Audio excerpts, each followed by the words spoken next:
महाराष्ट्रातील शिक्षक पात्रता परीक्षा पेपर फुटीमध्ये अर्थात टीईटी पेपर फुटी प्रकरणावरून आता राजकीय वातावरण तापलेलं आहे आणि या प्रकरणामुळे राज्यातील सुमारे 6 लाख उमेदवारांचं भवितव्य अनिश्चिततेमध्ये अडकलेलं आहे। परीक्षा रद्द होऊन 2 आठवडे उलटले तरी नव्या परीक्षेची तारीख जाहीर करण्यात आलेली नाही आणि याच मुद्द्यावरून काँग्रेस नेते आणि लोकसभेतील विरोधी पक्षनेते राहुल गांधी यांनी राज्य सरकारवर जोरदार टीका केली आहे।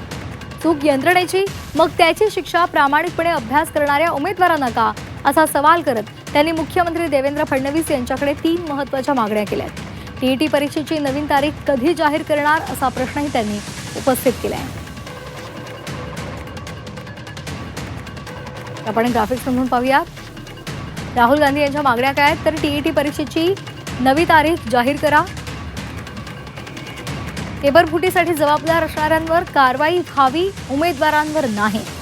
ज्यांचे वर्ष पेपर फुटीमुळे वाया गेलेले आहे त्यांना वयाच्या मर्यादेमध्ये सूट द्या। यंत्रणेची चूक आहे आणि शिक्षा उमेदवाराला हे योग्य नाहीये असंही त्यांनी म्हटलंय। टीईटी पेपर फुटीवरून राहुल गांधी यांनी टीका केली आहे।